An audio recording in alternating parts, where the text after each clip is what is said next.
Alors on commence à New York avec cette incroyable histoire d'élus mythomanes, Christelle. Et l'affaire aux États-Unis est extrêmement sérieuse. Une enquête préliminaire vient même d'être ouverte par la justice de l'État de New York contre George Santos. Ce député républicain de 34 ans a ravi un siège aux démocrates en novembre dernier. Mais la jeune pousse avait complètement bidonné son CV. Diplôme, carrière, famille, religion, que du fake.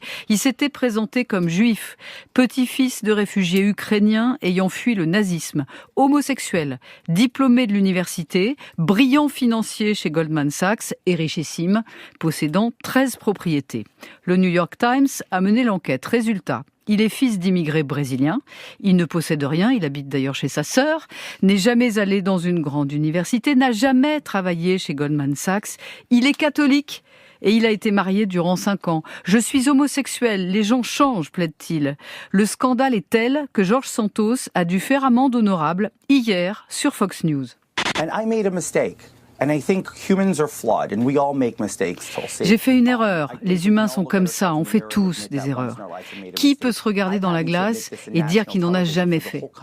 Je suis en train de l'avouer sur une chaîne nationale pour que tout le pays le sache. Et j'ai le courage de le faire. Parce que je crois qu'en tant que membre du Congrès, je dois affronter mes erreurs. La vérité, c'est que j'ai beaucoup travaillé et que je sors d'une pauvreté abjecte. Alors, pas question pour lui de démissionner. La procureure, elle, rappelle que personne n'est au-dessus des lois et que si le délit est constitué, eh bien, il sera poursuivi. Moi, je pronostique une prochaine série Netflix sur cette histoire, C'est Christelle. fort probable. Après les mensonges des prophéties au Ghana. Dans ce pays majoritairement chrétien, la police se mêle des sermons à venir. Elle a solennellement averti les organisations confessionnelles. Pas de prophétie apocalyptique pour 2023, concernant en particulier, je cite, la mort, les préjudices et autres messages susceptibles de menacer le cadre de la loi et l'ordre public. Fin de citation. Chaque année, les pasteurs se lâchent. En 2019, un prophète controversé avait même vu ses biens vandalisés par une population affolée. Il avait annoncé la mort à venir de plusieurs personnalités. En 2021, un autre avait prédit la mort du célèbre rappeur ghanéen Shatta Wale.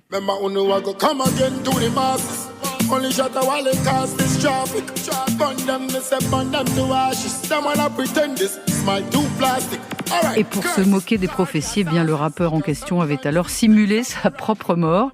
Il est toujours en pleine forme. Le 25 décembre dernier, il a même donné un méga concert à Accra. Il s'est déshabillé sur scène, mais ça c'est une autre histoire. On n'a pas les images, on est à la radio. Merci Christelle Rebière.